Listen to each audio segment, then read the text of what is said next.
Tá começando mais um AmbiMetCast, o podcast da Ambimet. Eu tô aqui do lado dos sócios diretores da Ambimet, o Edivando Caetano, Thiago Gonçalves, e hoje a gente vai falar um pouquinho sobre como economizar dinheiro através dos monitoramentos ambientais. Então, fica ligadinho, vamos aqui com a gente. Com uma certa tristeza, porque esse é o último episódio dessa primeiro momento, série, né? Dessa série inicial. Já tô com saudade. Então, assim, ó, pra matar a saudade desses episódios, faz o quê? Assiste os episódios anteriores, o episódio 1, 2, 3, que a gente já vem falando sobre os monitoramentos ambientais. Pra começar, já deixa o seu like. Isso. Já compartilha esse conhecimento todo que a gente tá fazendo aqui. Ativa o sininho aí no YouTube. Já deixa ajuda tudo muito. Pronto já. Aqui pra gente começar bem. E eu queria saber aqui dos meus amigos Thiago e Edivando, pra gente entender, né, esse conceito inicial aí de como economizar, mas primeiro a gente precisa saber qual é o normal, né? Qual é o normal de uma indústria, qual é o normal de um funcionamento, qual é a melhor forma de funcionamento para a gente ter lá esse parâmetro para ver se a gente consegue melhorar ou não, economizar ou não. Então, assim, quais são as condições ideais de funcionamento de uma indústria? Então, Maurício, o processo industrial, ele é um negócio muito dinâmico, né? Então, ele oscila muito, não é uma coisa uniforme, perene. Então, você tem a entrada de matéria-prima no processo, o processamento ali, seja por queima ou por processamento da matéria, e a saída do produto. E isso acontece de forma dinâmica. Hora tem mais, hora tem menos, hora tá com mais calor, hora tá com menos, tá com mais poluente, tá com menos. E o ideal, inclusive até a própria resolução, as resoluções CONAMA orientam isso quando a gente está falando de fonte de emissão. Então, vamos lá, a gente está trabalhando na fonte de emissão para ter um resultado, para a gente tomar uma decisão, para a gente ganhar eficiência no processo e consequentemente, melhorar os custos, ganhar dinheiro com isso, do ponto de vista da instituição. E quando a gente tá lá na fonte de emissão, a gente precisa que o processo esteja na sua capacidade nominal, na sua capacidade máxima. Mas vamos lá, isso é utopia, se você pensar que o processo está 100%. Ele não vai estar 100% nunca. Uhum. Mas a gente preconiza que pelo menos a partir de 90%, dependendo do processo, porque pode ter processos que a gente trabalha com 80% ou menos, dependendo do processo, mas tem processos que por lei você tem que estar com 90%, isso aí é intransigível. Então, se está com 90% acima, nessa faixa de 10% de capacidade, é a capacidade ideal. Por quê? Porque esse é o cenário mais conservador. Esse é o cenário mais significativo. E é nele que a gente vai trabalhar. Porque se a gente ajustar ele, todos os outros cenários eles vão estar dentro. Independente das oscilações, para cima ou para baixo, aquele é o normal. Exatamente. Isso. Agora tem processo... Aí, claro que isso há um desdobramento. É por isso que é muito importante fazer monitoramento ambiental também com esse objetivo do acompanhamento do consultor. Porque o consultor ele vai te ajudar a montar os cenários que você vai fazer para que você tome as melhores decisões. Então, pode ser que em determinado processo a gente observe o seguinte, a gente já trabalhou na capacidade nominal, mas vamos ver com 50% como é que vai funcionar isso e se eu posso tomar uma decisão aqui com 50% que vai me dar um retorno maior também. Então, esses cenários com essa dança dessas variáveis aí, ele é fundamental para que a gente tome decisões cada vez melhores. E a gente já falou nos podcasts anteriores, então volta lá nos outros podcasts onde a gente falou em como fazer esse escopo, como preparar a empresa para receber o monitoramento ambiental. Então dá uma olhadinha, você que está aí ouvindo esse 4º episódio, a gente já comentou nos episódios anteriores como fazer essa preparação. Exatamente. Né? Para encontrar o melhor momento e a melhor estrutura para fazer o monitoramento. Mas aí você falou um negócio aqui que eu queria entender direitinho como é. Como é esse negócio da queima, né? Como é esse negócio da transformação do produto lá na indústria? E aí assim, só para a turma ficar situada e a gente também, a gente está falando de monitoramento ambiental e vamos separar uma coisa da outra. Tem um monitoramento no ambiente, lá já no recurso natural, na fauna, na flora, enfim, nas matrizes ambientais, que esse aí a gente não vai falar bem agora dele, a gente vai falar da fonte de emissão. Nós estamos coletando na saída do poluente da indústria, porque é aí onde está a informação rica. É aí, porque na saída na fonte de emissão, existem duas situações. Ou você está saindo uma coisa ruim, um indicador ruim, e esse indicador é reflexo de que o teu processo está com problema. Ok. E aí é um ponto. E a segunda situação é você está saindo matéria-prima ali. E ali você está perdendo, de fato, o teu produto final. Aí vamos lá. A transformação nos processos industriais, elas acontecem de várias formas. Mas a gente tem como prioridade o processo de queima, de uso de um combustível e do calor para transformar a matéria ali, uma matéria-prima num produto, ou o processo de transformação física, como, por exemplo, o processo de moagem. Né? A gente tem, no processo de cimento, a extração do calcário, que vai moer, que vai ali homogeneizar com outras substâncias, que vai para o forno, queimar, que depois vai moer de novo para ser aquele cimento bem fininho que a gente conhece, e o nosso saco de cimento que a gente usa como produto. Então, na queima e na moagem, em ambos os casos aí, a gente tem como olhar na fonte de emissão se os indicadores estão bons para o processo, para se a gente está perdendo dinheiro a partir do momento da matéria própria, o próprio produto que está saindo na chaminé, o próprio saco de cimento, aí você olhar para aquela chaminé e ver o saquinho de cimento indo embora ali. O que era para ser vendido está indo embora. Está indo embora, exatamente. Ou se está estourado o indicador ambiental e aí você está com problema no processo. E vamos falar do processo, a gente até já falou em podcast anterior, mas eu vou repetir aqui com relação à queima, né? A queima ela acontece de forma eficiente com a presença de 3 grandes atores, que é o comburente, o calor e o combustível. Okay. E esses atores eles precisam estar em proporções ideais para que, dependendo do tipo de queima, ele aconteça de forma completa. Quando a queima ela acontece, ela é eficiente, você tem lá na fonte de emissão, através dos monitoramentos ambientais, a leitura de indicadores ambientais dentro dos padrões, de determinados indicadores ambientais. Que chama de gases de combustão, né? Os gases de combustão. Se eles queimaram bem, tá tudo bem. Uma queima de um hidrocarboneto. Vou falar uma coisinha mais técnica agora, mas assim, uma queima de gasolina, de diesel, né? Uma queima de gás natural. Ela vai produzir, prioritariamente, dentro de uma queima eficiente, dióxido de carbono e água, do ponto de vista teórico.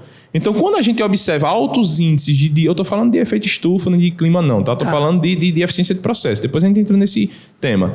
Quando está emitindo muito CO2 e muita água numa queima de hidrocarbonetos, é sinônimo de que eu tenho uma queima completa e tenho menos emissão de material particulado, por exemplo, menos emissão de óxidos, menos emissão de ácidos, né? Então, quando eu tenho eu aumento esse indicador, quando a queima ela começa a ficar incompleta lá no equipamento... Isso quer dizer que alguma coisa está errada. Exatamente. Que alguma coisa está errada, a gente começa a ter o índice alto lá em cima de monóxido de carbono, de CO, e de material particulado e dos óxidos e todos os outros poluentes. Então, quando a gente observa esse aumento do monóxido de carbono, isso é uma indicação de que o processo está com problema. E aí, beleza, Edivando, e como é que eu ganho dinheiro com isso, transitando do CO para o CO2? Porque quando você está com a queima incompleta, você precisa gastar mais combustível para você chegar ao resultado que você queria.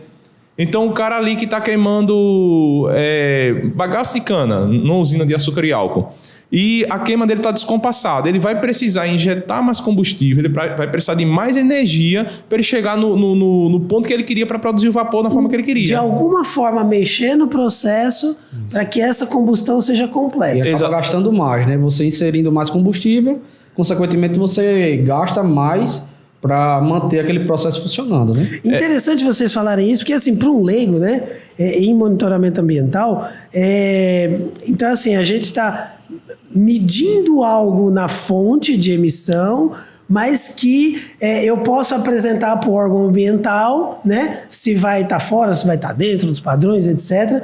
Mas não só para cumprir essa obrigação, mas também para melhorar o meu processo. Com certeza. E aí tem aquele exemplo também, eu revisito ele aqui agora, e a gente acompanhou, Tiago, a instalação dessas termoelétricas do Nordeste, né? Esse boom que deu aí, eu acredito que em de 2010 para cá, a gente tem um boom de termoelétricas, porque é uma fonte de energia alternativa também para compor a matriz energética do país. Então tem muita termoelétrica. Quando nós começamos a fazer os monitoramentos nas termoelétricas, os resultados eram todos brilhantes, 100%. O tempo foi passando e a curva ela foi fazendo isso na maioria das termos. O resultado ele foi subindo e começou a ter uma preocupação com o índice ambiental. Gente, é semelhante a um carro novo. Você compra um carro hoje, ele tá ali saindo água, ele até espirra água no escape, né? Você dá uma acelerada ali, sai só água e a queima tá bem eficiente. Queimando bem, funciona. Exatamente, e CO2. Quando o carro começa a ficar velho, o que começa a acontecer com a fumaça do escape? Começa a ficar preta e começa a queima a ficar ineficiente. Porque lá no sistema do carro começa a entupir a injeção de combustível, começa a corroer o próprio sistema do motor. Então, isso vai fazendo com que o teu indicador ambiental comece a ter problema. Isso, e aí levantar a importância da manutenção, né, Ivandro, aí dos equipamentos. Sim. Tanto dos motores quanto das caldeiras, e a manutenção é sempre importante você estar fazendo para que você não tenha perdas na frente, né? Isso, Tiago, já é feito de forma sistemática, mas como é interessante que o indicador ambiental pode antecipar a manutenção, né? Isso. Porque o indicador ambiental é algo que a gente não está conseguindo ver. Existem as paradas obrigatórias, mas se eu faço uma frequência de monitoramentos ali dos indicadores lá na saída e digo, tá aumentando CO2 aqui, tá aumentando o índice de poluentes, isso é um indicativo de que você precisa de repente aumentar a frequência da tua manutenção, porque o teu equipamento já não está mais suportando aquela frequência que tu planejou antes, entendeu? Isso tudo é previsto pelo fabricante e pelo próprio processo, a turma é esperta. Mas os indicadores ambientais, eles vêm para ajudar nesse sentido também. No próprio processo em si, né? É interessante falar nisso, né? Porque se o meu processo não está bom, eu tenho, de alguma forma, desperdícios, perdas, vou gastar mais. Exatamente. Vou ter problemas com o meu processo. E o mais interessante é que isso, né, tem um efeito ruim, né, se é isso que a gente pode dizer, né, e me corrija se eu estou errado, aí vai ter um resultado ruim para a sociedade, para o meio ambiente. Então, mais uma vez a gente fala, né, os monitoramentos ambientais acabam juntando essa possibilidade da gente atuar de forma consciente, consistente e dando bons resultados para as nossas indústrias. E com certeza, Maurício, e quebrar aquele mito, né, de que a gente trabalhar com o meio ambiente e nós estamos gastando. Eu acho que isso aí também na cabeça de muito gestor e de muito empreendedor tem ficado para trás. Porque se você não quiser acreditar em nada disso, que é tudo provado pela ciência, você precisa acreditar pelo menos que você está submetido a uma lei. Okay. E se você não monitorar, você no mínimo vai ter a cobrança de uma multa ou fechamento. Cara, para pensar. Não vou falar nem o dono da indústria. Para pensar, você como gestão ambiental, quanto é que vale um dia da tua portaria com a fita zebrada lacrada pelo órgão ambiental e com o teu processo parado porque tu não cuidou do indicador ambiental? Quanto é que vale um dia parado da tua produção ali? Sabe? Assim, você que é gestão ambiental e é funcionário ali, você tem que se preocupar com isso e, sobretudo, todo mundo tem que se preocupar. Aí a gente tira essa conversa, que isso já é coisa compulsória, obrigatória, e passa agora para conversar sobre como eu melhoro o meu processo, como eu evito perdas e desperdício de matéria-prima e de produto lá pela fonte de emissão. Me dá uma impressão até, Edivando, que é tão importante esse assunto, que você pode, né, usando um termo corriqueiro, eu não gosto muito de usar isso não, para não fazer mal aos animaizinhos, mas acaba matando 2 coelhos com a sua cajadada. Então, assim, eu não, com todo respeito no sentido figurado, tá valendo. Com respeito aos animaizinhos, né? Mas assim, você acaba resolvendo 2 grandes problemas, né? Sim. Problema, que não é problema, mas assim, você resolve uma situação com a compulsória, que você precisa apresentar para os órgãos que você está fazendo a coisa certa, mas ao mesmo tempo você está aproveitando a situação dessa necessidade do monitoramento ambiental para fazer bem para você mesmo. Isso. Olha que espetáculo. E aí, Maurício, eu sou um cara que eu defendo muito a bandeira da gente aproveitar as oportunidades ao máximo. Então, um gestão ambiental que está num ponto dentro do corporativo, do processo fabril ali, ele é um cara ou uma mulher que quer se projetar profissionalmente. E não há nada de errado nisso. Se ele usa o próprio resultado que ele tem na mesa dele para tomar uma decisão no processo, para melhorar a eficiência e reduzir custo para a própria empresa dele, isso vai criar uma projeção nele dentro do grupo. Então, eu estou falando isso também, não é coisa de teoria não, eu já vi na prática isso acontecer. pessoas que pegaram os resultados dos monitoramentos, tomaram decisões de processo e depois subiram de cargo. Hoje o cara é diretor de uma planta nova, hoje o cara subiu para um corporativo, ele era de uma unidade local. Então tudo isso é muito importante e que serve também como projeção de carreira do próprio gestão ambiental. Cuidar bem dos números e ajustar o processo no que for necessário. Com certeza. Rapaz, esse assunto é assunto muito bom, esse negócio aqui, viu? É dinheiro no bolso da empresa, dinheiro do bolso do gestor. Tá vendo aí? E ambiente, cuidado. E além disso, né, como algo espetacular, a gente tem aí a nossa proteção ambiental. Esse assunto é tão legal que eu tenho algumas perguntas mais aprofundadas, né, sobre essa questão de realmente como que a gente vai fazer, mas eu vou deixar para daqui a pouco. Vamos pro nosso break e a gente volta já já. Vamos lá.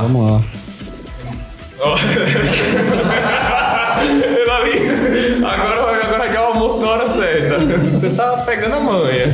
Deixa comigo.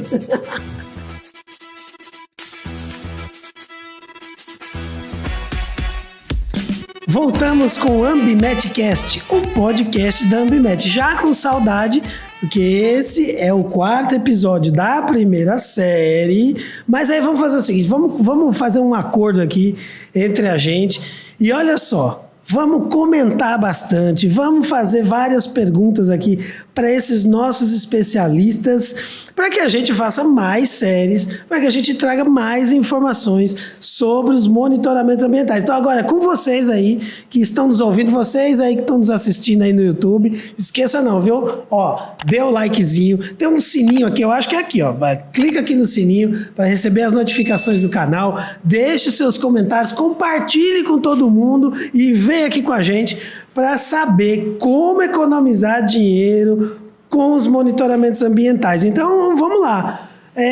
Os nossos especialistas, Tiago e Divanda, aqui vão esclarecer e vão trazer várias orientações para...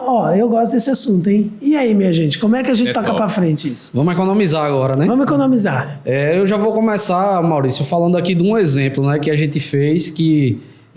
gerou uma economia aí gigante para um cliente nosso. É um processo de sinterização, né? Onde a gente fazia os monitoramentos após esse processo. Tá. Entre o processo de formação e a emissão atmosférica havia um equipamento. E esse equipamento a gente chama de precipitador eletrostático. Precipitador eletrostático. Que bicho é esse? Eu não vi isso na minha faculdade não, viu? Para simplificar, é um filtro. Tá. Né? Que ele tem um processo, ele filtra o que sai do processo para ser emitido na chaminé lá, pouco material particulado nesse caso. Ok. E a gente fez, realizando vários monitoramentos nessa chaminé, a gente tinha em torno de 30 monitoramentos e sempre aquele questionamento, meu precipitador, meu filtro tem uma capacidade enorme e como é que está dando esse resultado. E o que foi que a gente fez? A gente fez o monitoramento antes do filtro. Tá, entendi. Fez o monitoramento antes e depois. Isso não tem nada a ver com a legislação, né, Tiago? É bom lembrar isso. Não tem né? nada a ver com legislação, tem a ver com o processo. Com o processo. Porque, segundo o fabricante do equipamento, ele tinha um poder de retenção de até 90% do que estava sendo emitido. E os resultados não traziam esse indicador, o número. Esse número. E o cliente até me perguntou assim, você tem certeza desses resultados? Eu disse, eu tenho garantia da qualidade desses resultados. E aí... Vamos buscar. Vamos tocar, vamos pesquisar o que está acontecendo, né? E aí a gente realizou o monitoramento antes e depois do precipitador e na chaminé ao mesmo tempo. E aí com isso a gente trouxe para ele, né? E mostrou a ele o que era que estava acontecendo dentro do filtro dele. E aí a gente conseguiu identificar quais tipos de partículas estavam sendo direcionadas por um caminho diferente do que ele tinha preconizado. Tá. E aí o que foi feito, né? Houve um ajuste do processo, né? O cliente ajustou esse processo para que o que a gente tinha falado para ele, que era uma turbulência no processo que tinha e acabava arrastando partículas maiores, direcionando para um ponto do filtro dele, do precipitador eletrostático. E aí fazia com que a eficiência diminuísse. E aí a gente fez esse ajuste, ele fez esse ajuste, e a gente foi lá novamente realizar o monitoramento da mesma forma. Antes e depois do equipamento e na chaminé. E o resultado foi extraordinário, né? E aí a gente fez com que ele colocasse o dinheiro no bolso, que essa é a pergunta, né? Dessa forma, minimizando os impactos ambientais e otimizando o equipamento dele. Então, ele agora está com, vamos dizer, uma brecha maior de trabalho, ele consegue fazer com que o processo antes ele tenha uma eficiência maior, ele consiga trabalhar com uma carga maior no processo, então acelera o processo produtivo dele, ganha mais dinheiro e faz com que esse equipamento ele seja usado na sua essência, né? Com toda aquela eficiência que ele preconiza. E pode ter alguém pensando assim, né? Beleza, mas como foi que ele botou dinheiro de fato mesmo assim? Tipo, ele e a empresa, né? Colocou dinheiro no bolso.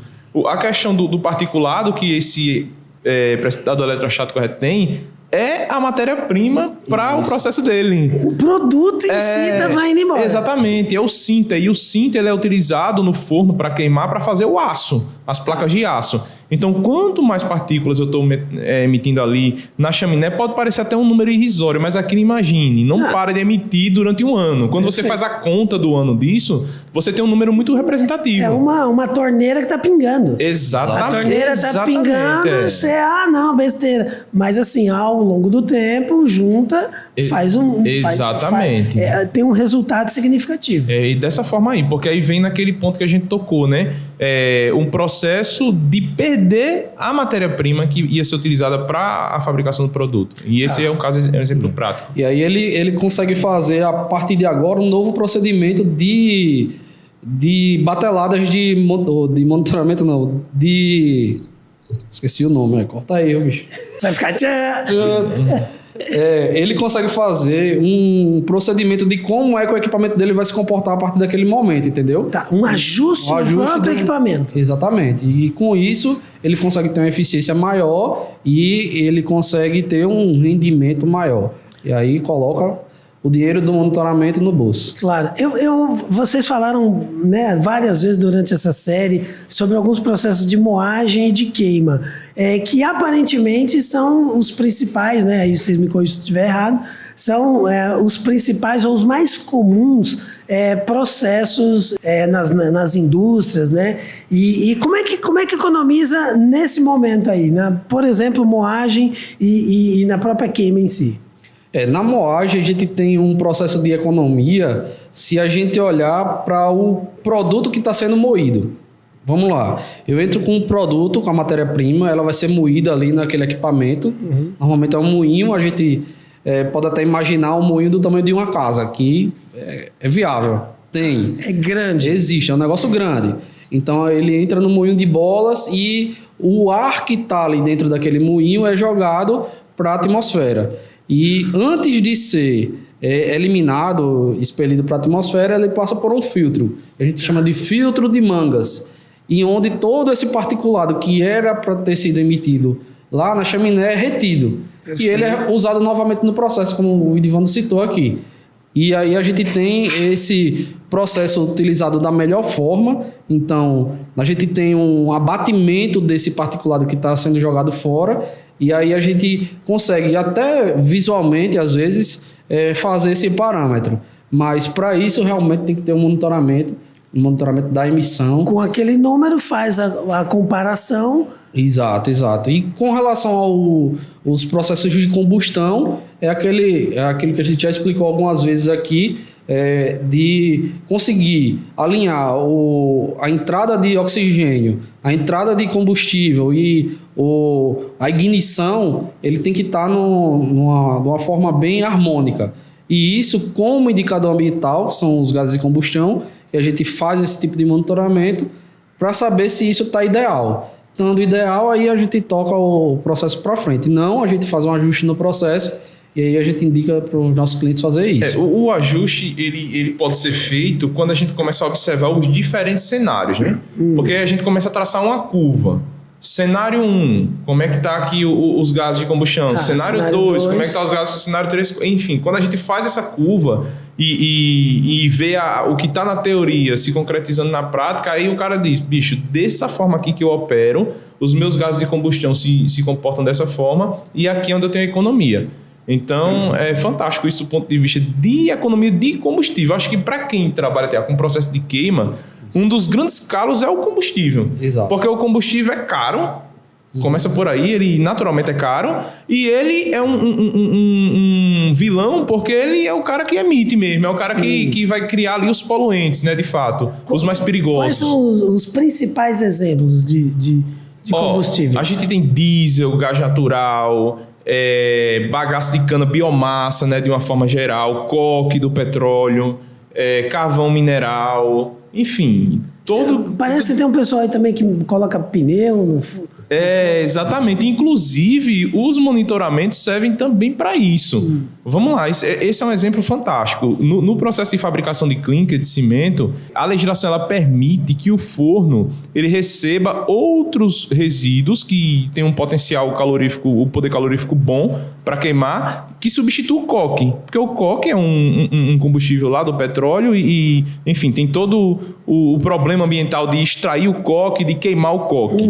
Então, você pode queimar... Toda a cadeia, né, Edivando? Lá atrás, exatamente. De como extrair... Dos combustíveis fósseis mesmo, de uma forma geral. Então, o pneu, que é a borracha, que é um combustível que ficaria ali no meio ambiente, e o passivo que o pneu traz para o meio ambiente, de volume, de poluição e tudo... E observou-se que ele tem um poder calorífico muito bom para queimar dentro dos fornos. E ele agrega valor ao cimento, porque ele na queima ali, a borracha e o metal, ele traz propriedades boas para um cimento de boa qualidade. Perfeito. Então, aí o que é que acontece? Existe o que a gente chama de coprocessamento dos resíduos. Então, ao invés de você queimar coque, você queima pneu. Então, você tira o passivo do ambiente, que era o deixar o pneu lá. Por várias questões positivas. E isso, você deixa de tirar o coque lá, de extrair o coque do petróleo. E aí é onde está. E olha o indicador ambiental se ele não estoura. Será se eu trocando o pneu pelo coque, eu não pioro o meu indicador? E a lei, ela traz quais são esses parâmetros. Perfeito. E até o ajuste do processo pode ser feito nessa hora. O quanto de pneu eu estou colocando no processo, até quando eu posso colocar, até quanto eu posso colocar no processo. E aí, fazendo esse ajuste, junto com os indicadores ambientais, a gente consegue traçar uma linha muito melhor para isso. Tiago, tem uma história curiosa que eu e o Tiago, a gente estava chegando na indústria de cimento e daqui a pouco os carros da Polícia Federal começam atrás da gente, assim, mas tipo uns 5 ou 10 carros. Eu tocando, e eu, rapaz, que é isso, Tiago? O senhor quer errar, bicho? E aí, então, estão perseguindo a gente, aí quando chega lá, a TV na porta da indústria. Eu digo, meu Deus do céu, o que é que está acontecendo aqui? Era a Polícia Federal queimando drogas nesse forno. As drogas apreendidas estavam sendo queimadas, aí a reportagem estava lá para queimar. Eu disse, eita, Tiago, ufa, então a gente não tinha feito nada, não vai responder nada, tá tudo certo com a gente. Mas assim, brincadeiras à parte, era a turma queimando essa droga no forno. E aí, para você ver a quantidade de coisas que o forno pode absorver, droga, que seria uma coisa além do problema ambiental, social também, né? E aí tá sendo queimado lá no forno. Mas aí precisa do monitoramento para identificar os ganhos, se vale a pena, se não vale. Nesse caso, como era uma quantidade muito pequena, o órgão licenciou sem um monitoramento. Não é uma quantidade, porque droga é uma quantidade pequena para a operação inteira do forno. Mas se for uma coisa perene, que venha todos os dias e que vai trazer significado ali para a queima, tem que fazer um monitoramento. Se colocando sempre na posição lá do dono da pasta lá, do gestor ambiental. Beleza, eu peguei o relatório. Mas eu sou, por exemplo, de repente eu posso ter uma formação em engenharia ambiental, eu estou lá na pasta, mas não entendo nada de finanças. Ou eu não entendo muito bem, por exemplo, da parte operacional de como funciona um forno. E aí, o que vocês orientam normalmente? É um trabalho multidisciplinar? Como é que funciona essa atuação de vocês para orientar o gestor ambiental nesse momento? O gestor ambiental ele tem que estar ligado ao processo. Isso não tem escapatória aí. Mas existem nomenclaturas e existem posições que a gente pode orientar o nosso cliente, né? A partir do momento que ele está com o relatório na mão, ele tem que dar uma olhada para o processo e aí, às vezes, é a mesma pessoa que já está no processo, faz parte do monitoramento, recebe também esse resultado e ele olha diretamente para o processo, para ele estar tranquilo. Mas quando é um gestor ambiental que ele não tem essa visão do processo, realmente ele tem que ter esse trabalho aí multidisciplinar de chegar junto da pessoa que está trabalhando no processo e dizer, esse resultado que eu tenho, e o que é que você pode fazer aí para a gente melhorar. E esse é um estudo que a gente costuma dizer que tem que ser feito de frente para trás, né? Vamos olhar cada ponto, o que é que está acontecendo em cada ponto e aonde a gente pode melhorar até chegar no indicador que a gente pode ajustar ali. Então isso quer dizer que eu olho lá a fonte de emissão ou talvez até o impacto que deu na sociedade e vou indo para trás, né? Exatamente. E vou ver o meu forno, vou ver os filtros, etc. Quem sabe até ver a própria matéria-prima, talvez. Eu fico imaginando isso. Isso, eu acho que são duas coisas muito importantes também. Números e tempo. Então, assim, a primeira coisa, uma coisa que eu aprendi é que engenharia se faz com número, não se faz com achismo. Então, tudo que você não consegue medir, você não consegue melhorar, né? Assim, a história aqui, a conversa... Mas isso é da administração. Já vou puxar aqui pra mim esse negócio. Mas a engenharia é isso, cara. Você tem que olhar para os números para poder tomar uma decisão certa. E tempo, Tiago, também do próprio gestão ambiental. Cara, é um dinamismo estúpido de quem tá no chão de fábrica. O cara tem 1001 coisas, são verdadeiros heróis mesmo, assim, sem rasgar seda para ninguém. Porque o cara entra ali com vários desafios para resolver. Cara, se você não tem braços humanos para fazer isso, você precisa se conectar com alguém que conheça. Como o Tiago falou, uma equipe multidisciplinar ou um processo de consultoria que vai te ajudar muito nisso. A decisão continua sendo sua. Mas o cara vai mapear ali dentro de um planejamento, de uma execução, de números que vai te entregar e de decisões que você toma com esses números na mão. Então, é muito importante, dentro desse todo, é como você falou, o cara não entende de finanças. E aí, nos números, a gente vai fechar a conta. Lá na frente, vai existir a economia que você vai ter no processo que vai subsidiar toda essa contratação de consultoria e de monitoramentos. Porque eu fico imaginando que, assim, se a gente faz o monitoramento e o valor, né, o custo, porque tudo tem um custo também, né, minha gente? Sim, claro. Né? Tem o custo do monitoramento, o custo de, talvez, entre aspas, a gente colocar uma equipe para poder analisar isso, etc. Mas, assim, eu fico imaginando o potencial de ganhos que a gente tem a partir do momento que a gente deixa de gastar combustível, que a gente deixa de gastar outra matéria-prima. Então, é uma coisa de talvez, por isso que eu estou levantando essa leva, porque assim, talvez não é tão fácil analisar isso, o quanto a gente conseguiria gastar. O quanto a gente conseguiria economizar, e aí gastar menos. E como é que funciona isso? Isso é importante, Tiago, assim, porque assim, não sobe, vê um indicador ambiental, aperta um botão e a coisa resolve. Eu fico imaginando o quanto complexo. Isso, para os grandes resultados, você precisa de grandes sacrifícios também. Perfeito. O que o Tiago falou aí do processo de melhoria no precipitador eletrostático, a gente tem aí um custo de mão de obra de 10 milhões de reais dessa indústria. Ela subsidiou isso porque ela viu que ia ter o retorno só na reforma desse equipamento. Não, foi dólares. Viu? É dólares, né? Pronto. Só um pouquinho mais ainda. Exatamente, velho. Então, assim, não é... Divando, um BIMET deu quanto aí? Deu tanto. Deixa eu apertar um botão aqui. Não, velho. Você vai ter que fazer um trabalho aqui dentro do seu processo. Estudo, claro. Multidisciplinar. Dependendo do tamanho do equipamento e do processo, mas que aquilo vai te dar o retorno lá na frente. Você vai... É igual, semelhante, só um minutinho, Tiago, com a energia solar, hoje que está muito na moda. Né? Então, as placas solares, quando você vai fazer uma conta, custa, dependendo do local, 50, 40, 70 mil reais. Você, pouquinho montante, como é que eu vou fazer isso? Mas isso, ao longo do tempo, a conta de energia que você vai deixar de pagar, vai pagar. E com 3, 4 anos, paga aquele ativo que você criou, é um passivo, mas se tornou um ativo, e você deixou de pagar a conta. Além de melhorar todas as questões ambientais. Então, é nesse sentido do gestor e da indústria ter a consciência de que vai investir para ter um retorno lá na frente. Tem até um exemplo de um cliente nosso, para citar essa questão de economia, né? Que eu até conversei com ela, né, que é uma amiga nossa, e ela disse, a fábrica dela atinge uma comunidade. Diretamente. Aí eu disse, por que a empresa não vai lá e compra?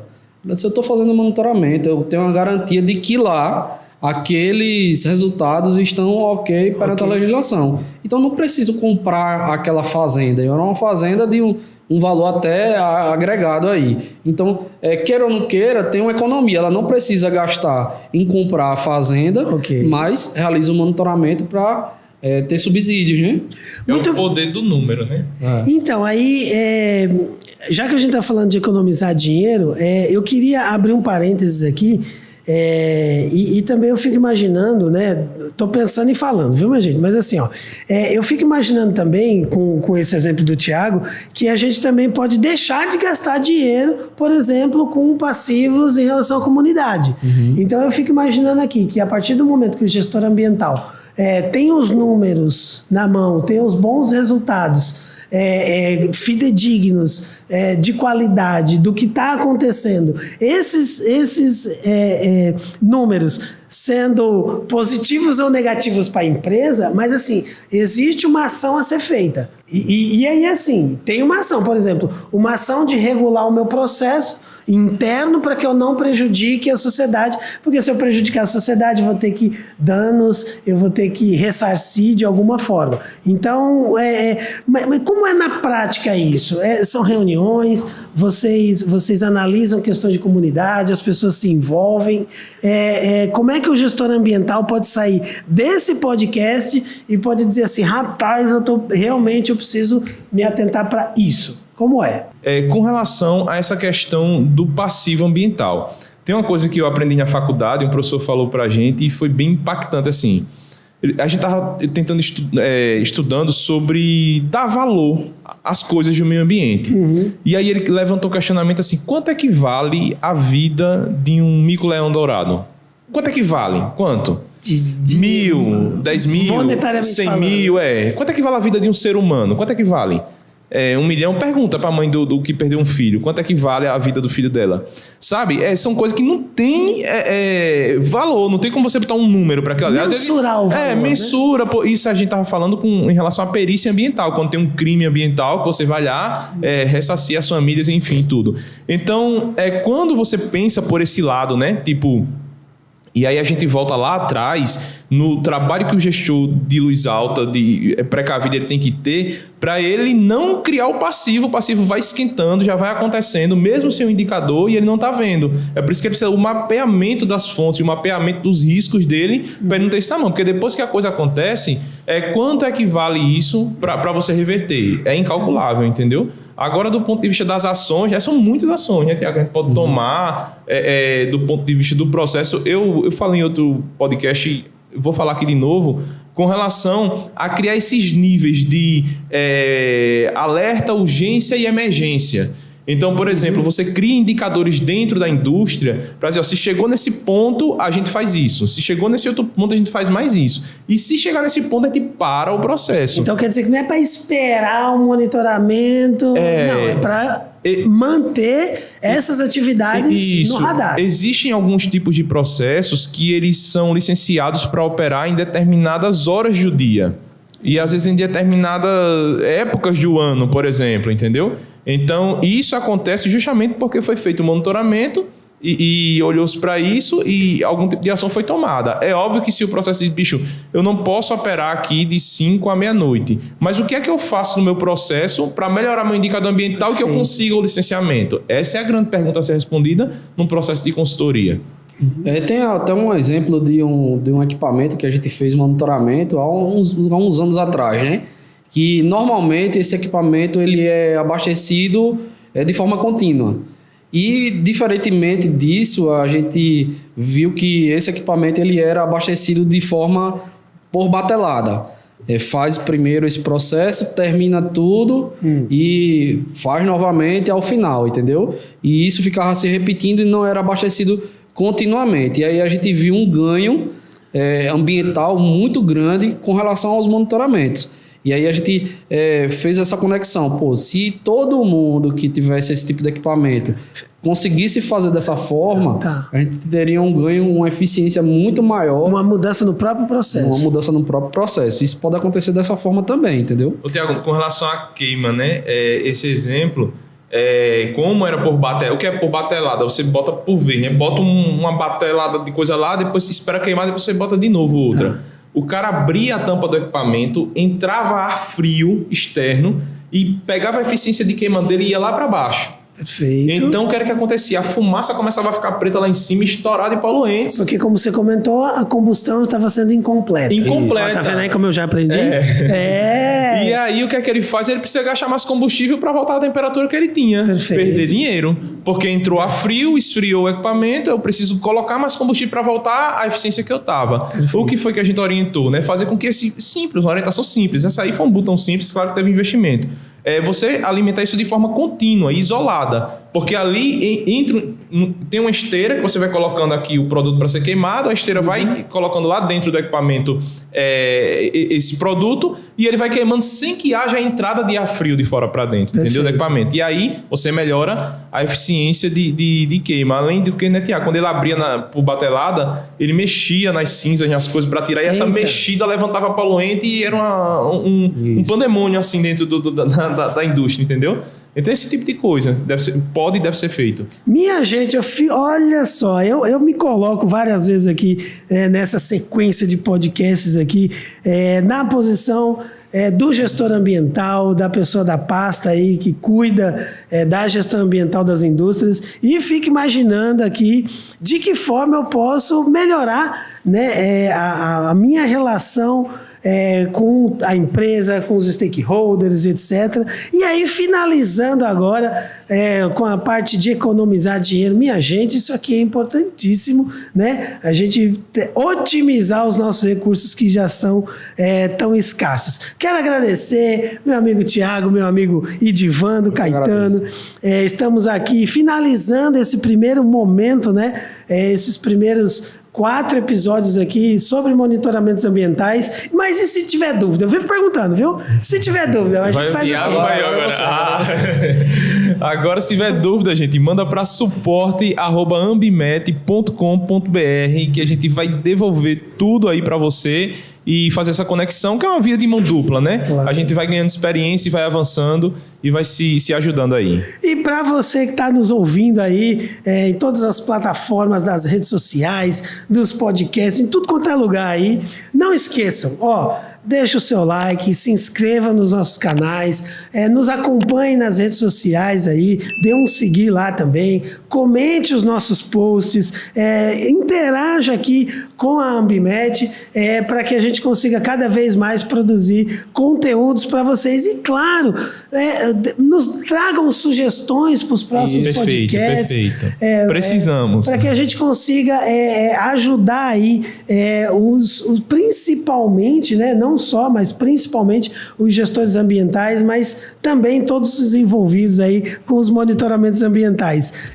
Quero deixar aqui meu agradecimento por esse convite e tamo junto e vamos para os próximos. Obrigado, gente. Até o próximo. Obrigado. Um abraço. Aê!